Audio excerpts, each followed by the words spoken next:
Assalamualaikum warahmatullahi wabarakatuh. Hari ini saya nak buat ulasan perlawanan di antara Sabah menentang pasukan Melaka, yang mana Sabah kalah 1-0 hasil jaringan daripada Sony Nordin.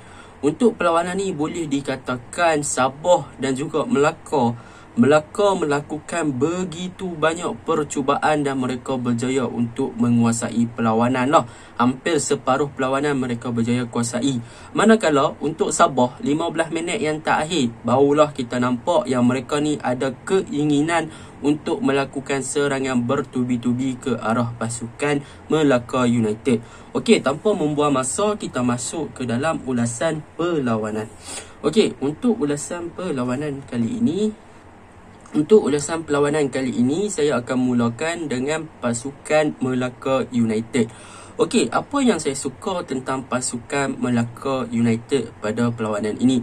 Yang pertama yang saya suka adalah tentang defensive midfielder mereka, iaitu Hasbullah. Yang mana Hasbullah pada perlawanan ini beraksi dengan sangat-sangat cemerlang di bahagian tengah. Yang mana beliau adalah orang yang dikatakan nadi utama pasukan Melaka ketika Melaka ingin melakukan gerakan dan juga ketika Melaka ingin bertahan. Jadi boleh dikatakan Hasbullah bermain dengan sangat baik untuk distract ataupun menghancurkan bahagian tengah Sabah pada perlawanan semalam. Dan beliau juga berjaya untuk menjadi orang yang akan memulakan passing di bahagian tengah, dan beliau juga banyak involve dan juga terlibat dengan gerakan 1-2 ataupun 1-2 di bahagian tengah bersama dengan Manuel Art dan juga Adriano.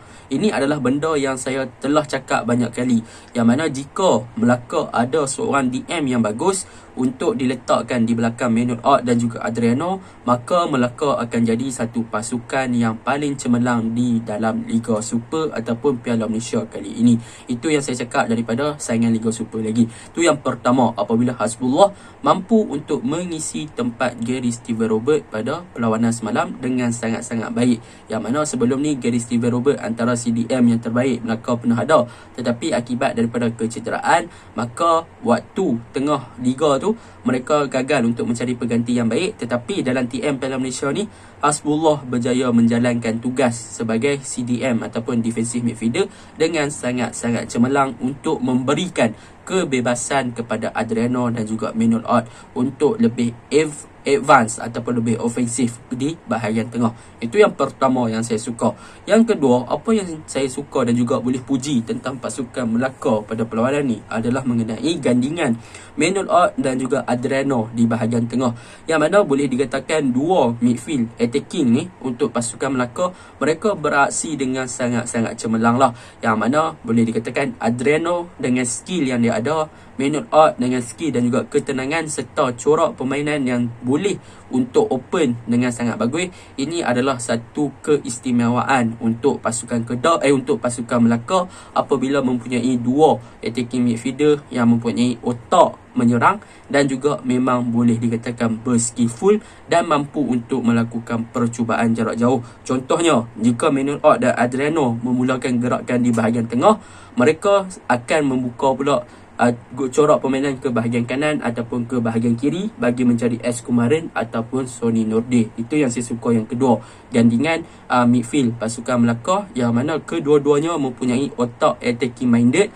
dan juga mampu melakukan percubaan berbahaya dari luar kotak penalti. Okey, yang ketiga yang saya suka tentang Melaka ni adalah transition ataupun corak perubahan daripada bagaimana mereka membuka game. Yang mana kita boleh tengok Melaka pada perlawanan ni boleh dikatakan mereka banyak buka game belah wide area ataupun belah sayap lah.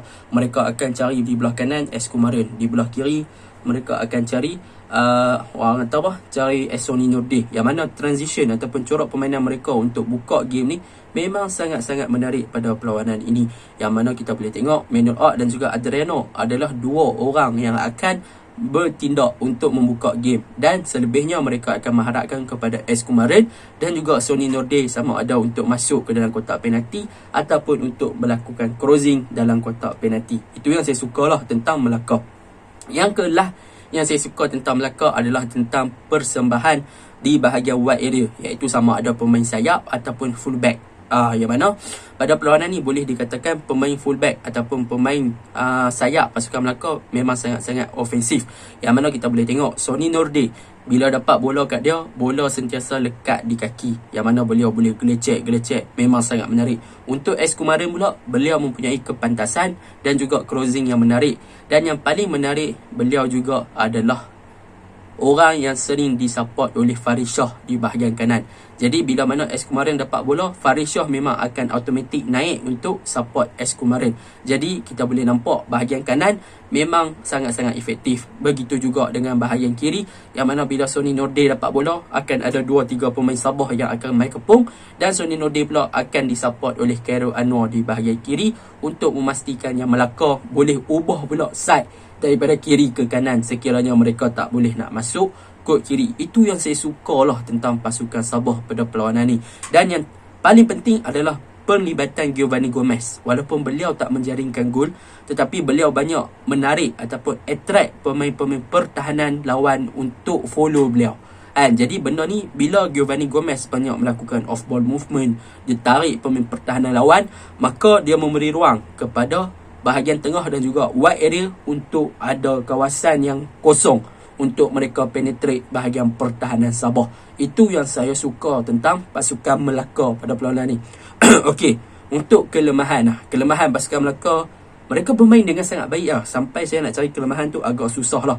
Mereka punya passing lawa, mereka punya build up lawa, mereka punya skill individu lawa. Tetapi kelemahan mereka semalam menguasai perlawanan tapi hanya boleh jaringkan 1 gol. Itu bermaksud mereka masih lagi tumpul daripada segi menjaringkan gol, walaupun ada beberapa percubaan yang dilakukan. Ada percubaan dilakukan tak tepat, tak on target. Ada yang on target tapi berjaya ditepih. Jadi apa yang perlu diperbaiki oleh pasukan Melaka adalah daripada segi finishing. Mereka perlu perbaiki finishing ataupun penyudah untuk jadi pasukan yang lebih garang apabila berada di hadapan gol. Jadi sepatutnya semalam mereka boleh bawa pulang gol tempat lawan dengan agak selesa, tetapi mereka hanya membawa pulang 1 gol sahaja. Okey, kita masuk ke dalam ulasan pasukan Sabah pula.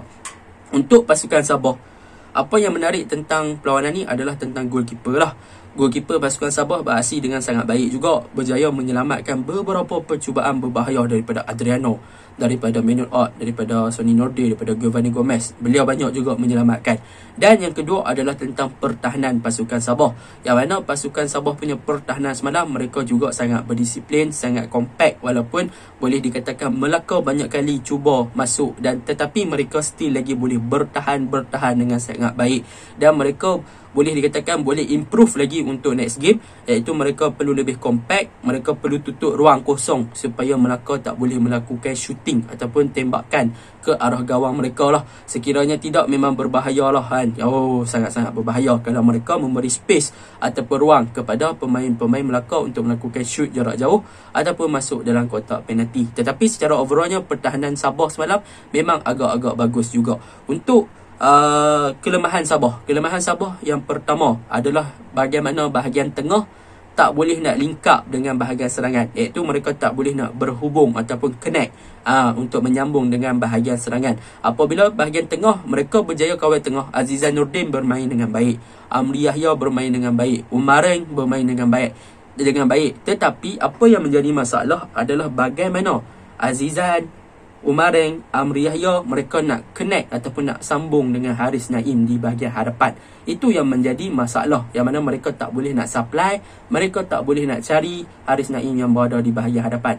Jadi bila bahagian serangan Sabah mereka tak boleh cari seorang striker yang berada di bahagian hadapan, maka Sabah tak boleh melakukan build up dan juga attacking ataupun serangan yang berbahaya ke arah gawang pasukan Melaka. Tetapi untuk 15 minit terakhir ada beberapa gerakan yang mampu untuk menggugat bahagian pertahanan Melaka, tetapi sayanglah benda tu gagal dimanfaatkan. Tetapi secara overallnya bahagian tengah Sabah agak hidup, tetapi mereka kebuntuan ataupun mereka masih lagi tercari-cari rentak bagaimana untuk menyambung dengan bahagian serangan.